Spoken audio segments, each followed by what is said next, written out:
alivunja ahadi aliyowekeana na mke wake kwa miaka mingi, hivyo akalazimisha kwenda kufukua kaburi na kuchukua mkono wa mke wake kisha kwenda kuuza na kupata pesa. Nini kilichotokea baada ya hapo? Kwa sababu wanasema ahadi ni deni. Je, nini kitachotokea? Ungana nami kuanzia mwanzo mpaka mwisho wa simulizi hii ili upate utamu zaidi. Maana ukisikiliza mwanzo hauwezi kupata utamu. Sikiliza mpaka mwisho ili upate kujua stori hii ilipoishia. Maana mwisho kunahuzunisha kweli kweli. Katika kijiji kimoja kulikuwa na mwanaume mmoja ambaye alikuwa na familia yake nzuri. Walikuwa wakiishi kwa upendo na amani. Siku zote alimpenda mke wake bila kupunguza hata selusi moja. Watu waliwaonea wivu, lakini sasa hakuna kilichobadilika. Sana sana tu ni maumivu na kujipalia makaa wenyewe. Mwanaume huyu alikuwa anaitwa Bwana Shamba. Alikuwa mara zote akipanda miti na kukata kwa ajili ya mbao, kwa sababu alikuwa ni fundi seremala mzuri sana. Katika maisha yake yote alikuwa akikata miti pamoja na kupanda, na alikuwa anatoa mbao kwa ajili ya kutengeneza kitanda, viti pamoja na fenicha mbalimbali za majumbani. Kutokana na umaarufu huo, wanakijiji walimpenda kweli kweli. Lakini wanakuambia katika mafanikio ya mwanaume kuna mwanamke nyuma yake. Hivyo Bwana Shamba alikuwa na mwanamke mzuri sana. Kila mmoja alimtamani, kila mmoja alimpenda kwa staili yake ya kung'aa, kwa sababu mwanamke huyu alikuwa na uzuri wa kipekee na alikuwa anapenda kujipamba vitu vya dhahabu. Wanakijiji wengi walimpenda kwa sababu ya urembo wake. Hivyo mume wake alikuwa na wivu sana. Akisikia mtu anamzungumzia mke wake, basi alikuwa akimuonya na kumpa adhabu kali kutokana na wivu wa mmewe. Hivyo mwanamke naye alikuwa akijiongeza kutembea na mume wake kila mahali anapoenda, iwe kazini, iwe nyumbani. Basi mara zote walikuwa wakikaa pamoja. Mwanamke huyu alikuwa anaitwa Sofia, jina zuri kweli kweli. Hata Beni Paul alishawahi kumwimba. Lakini cha ajabu, Bwana Shamba mpaka leo amekaa kimya. Okay, tuachane na hayo, tusonge kwenye stori sasa. Siku moja mwanaume huyu alimwambia Sofia, nataka twende wote tukakate miti. Sofia aliposikia akamwambia, mume wangu, niko tayari kwenda na wewe. Sofia siku zote huwa anapendeza sana. Alitoka kama vile anakwenda kitchen party, yaani unaambiwa juu mpaka chini. Sofia alitinga dhahabu tupu, kumfanya mwanaume atabasamu kila wakati. Amezoea vituko vya mke wake. Basi wakapanda katika trekta kisha kuanza safari. Safari yao ilikuwa ndefu kidogo, na tunaona njiani walikuwa wakipiga stori, akimwambia kuwa mke wangu, wewe ni mrembo sana. Hata Sofia naye alimsifia mume wake na kumwambia kwamba mume wangu, na wewe umeumbika, kifuani hapo ni six pack. Basi utani wa hapa na pale, mradi safari ipate kufika. Wakiwa njiani, watu wengi walikuwa wakimtizama Sofia kwa sababu ya urembo pamoja na mavazi ya dhahabu aliyokuwa akiyavaa. Pindi wakimwangalia Sofia, Bwana Shamba alikuwa akiwatolea macho, nao kuangalia pembeni wakiogopa pengine kupigwa. Walipofika katika shamba kubwa la miti, Sofia alikuwa akijiselfie tu. Yaani unaambiwa kwamba mtoto wa mjini kazi yake ni kujipiga picha tu, akasahau majukumu yake. Hivyo mwanaume akabaki anafanya kazi peke yake, yeye wa kukata miti, yeye wa kukusanya na yeye wa kuweka kwenye gari. Wala Sofia kujali, yeye aliendelea kupiga picha zake tu. Baada ya muda mfupi tunamwona Bwana Shamba akamuita mpenzi wake, yani Sofia. Sofia, nahitaji uje kunisaidia kuvuta hii kamba ili nikate gogo vizuri. Basi Sofia alienda moja kwa moja kumsaidia mume wake. Akaanza kuvuta kamba. Si unajua kuna ile ya kuvuta kamba huku mwanaume anakata. Basi alivuta we. Katika hali isiyokuwa ya kawaida, Sofia aliteleza na kuanguka. na wakati huo huo mti mkubwa ukamwangukia sehemu ya mkono. Bwana shamba alipoona mkono wa mpenzi wake umeangukiwa, alipiga kelele sana huko polini na hakuna hata mmoja aliwahi kumsikia.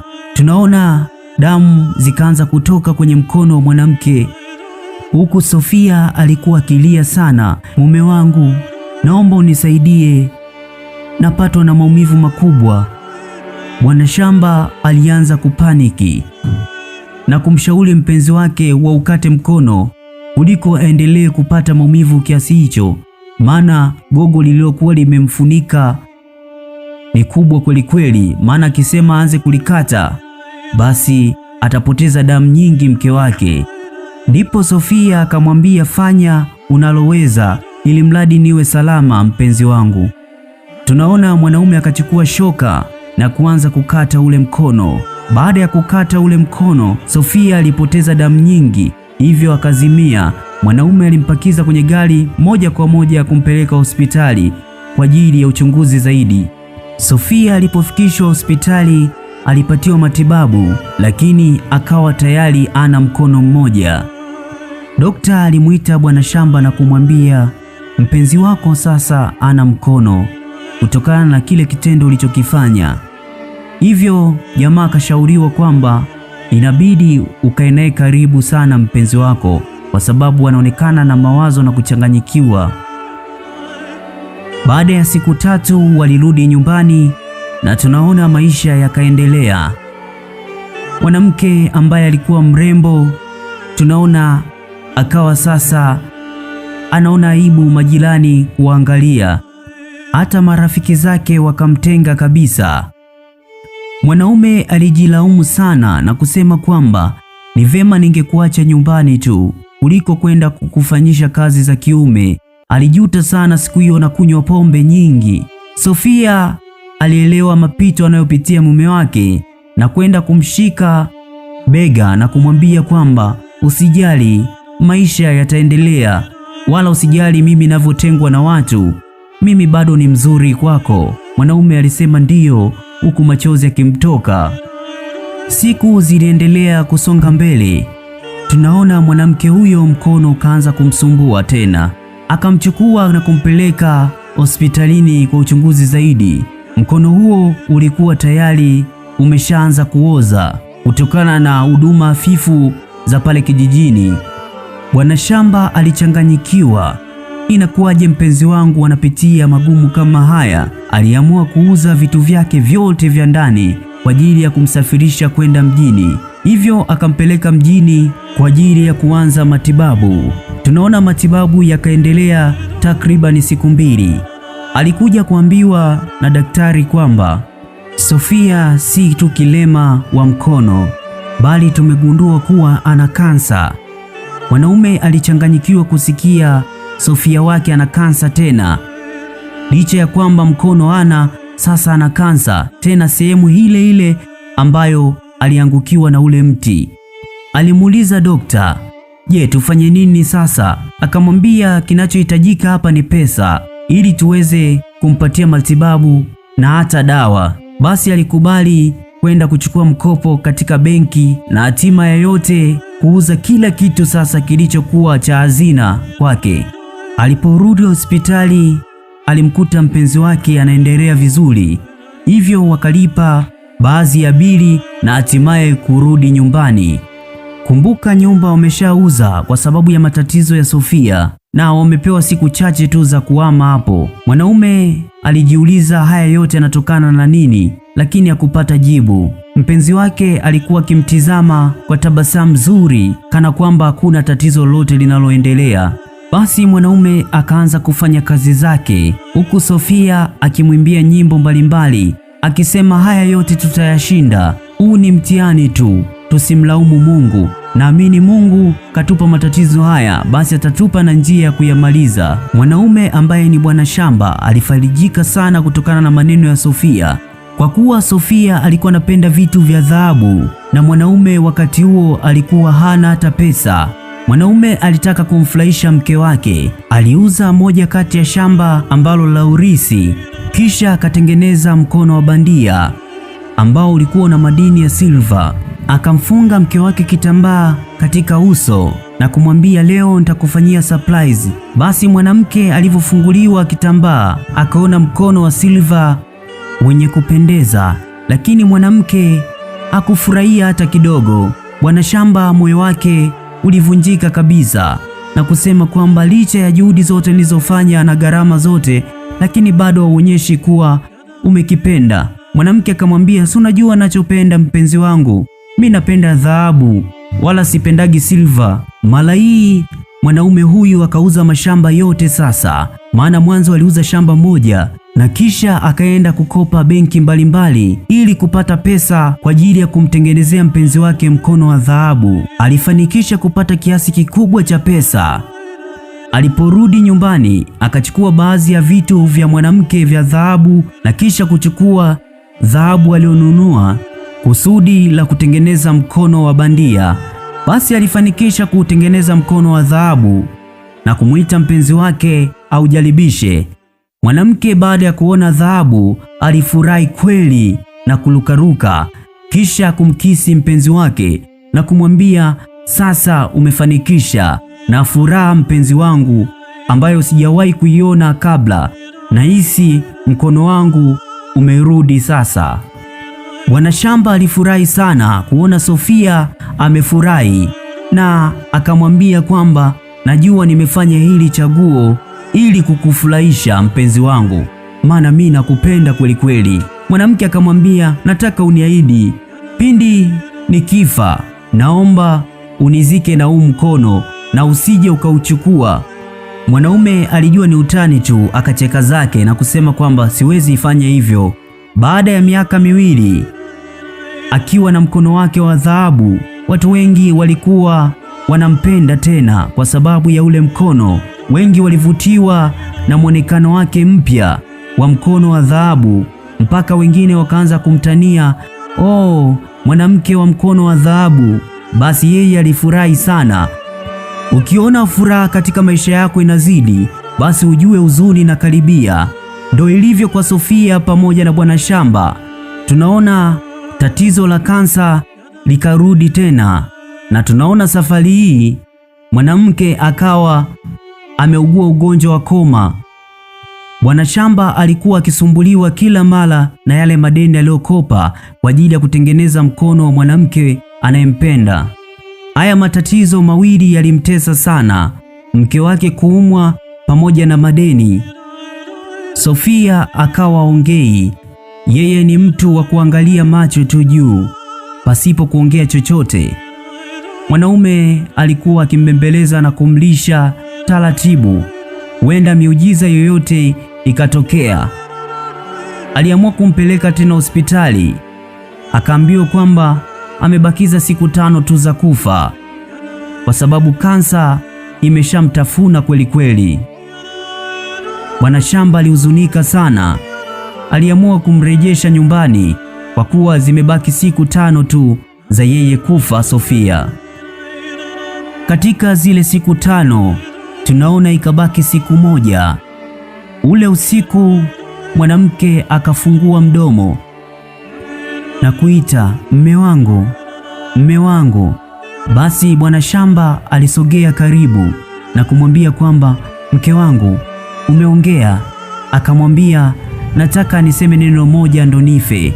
Akasema, neno gani hilo unataka kusema malkia wangu? Mwanamke akamwambia kwamba, naomba siku nikifa unizike na mkono wangu wa dhahabu. Mwanaume alishtuka, lakini hakujali sana. Yeye furaha yake ni kumwona kwamba mwanamke wake anaongea na kumwambia kwamba, usiwaze hivyo, na hata kama ukifa nitakuzika na mkono wako. Mwanamke akarudia na kumwambia, naomba usije ukanifukua nikiwa tayari nimeshakufa kwa ajili ya kuchukua huu mkono. Mwanaume akaanza kupata mashaka kidogo, lakini akasema potelea mbali na kumwambia kwamba, usijali, siwezi fanya hivyo, na hii ahadi na kuahidi sitafanya chochote juu ya huu mkono wako. Baada ya kuongea hayo na kuwekeana ahadi na mme wake, basi alipoteza maisha hapo hapo. Mwanaume alilia sana na kusema kuwa yaani umeongea na kuniaga ndo umepotea tena. Basi alifanya taratibu za mazishi na hatimaye kumzika mke wake pamoja na mkono wake. Mwanaume alisongwa na msongo wa mawazo na tunaona akaanza kunywa pombe. Watu waliokuwa wakimdai wakachukua nyumba, watu waliokuwa wakimdai wakachukua mashamba, watu waliokuwa wakimdai wakachukua mpaka mavazi yake. Jamaa akawa amechanganyikiwa, ana sehemu ya kulala, maisha yamempiga kweli kweli. Ndipo siku moja akajishauri moyoni mwake na kusema kuwa ule mkono wa dhahabu ni zaidi ya bilioni. Inakuwaje mimi naishi maisha kama haya? Mimi navunja ahadi na kesho naenda kufukua, nachukua kila kitu.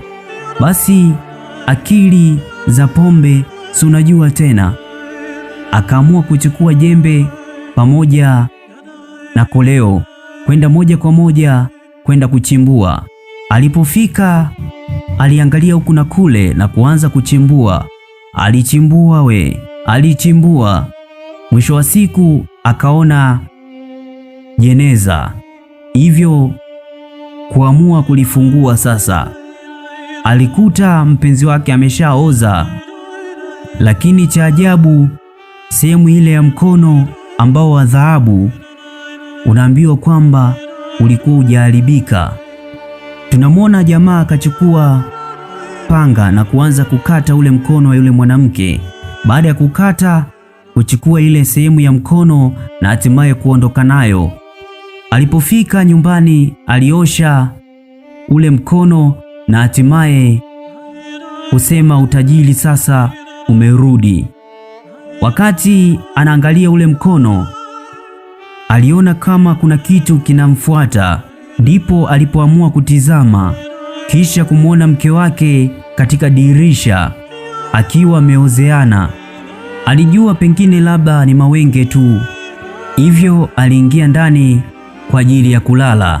Baada ya muda mfupi, taa zikajiwasha, sauti zikasikika, rudisha mkono wangu, rudisha mkono wangu. Kwa nini umevunja ahadi? Kwa nini umevunja ahadi tuliowekeana mimi na wewe? Bwana shamba alishtuka kweli kweli.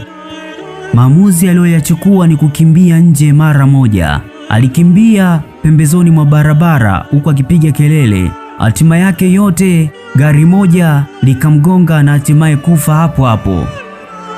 Kwa upande wa Sofia, alichukua mkono wake na kutoweka zake. Kama umeipenda stori hii, dondosha comment hapo chini uniambie kiasi gani umevutiwa na hii stori. Ni mimi Daudi Michael Mwaluko nikikuletea simulizi hii. Usikose katika mwendelezo ujao.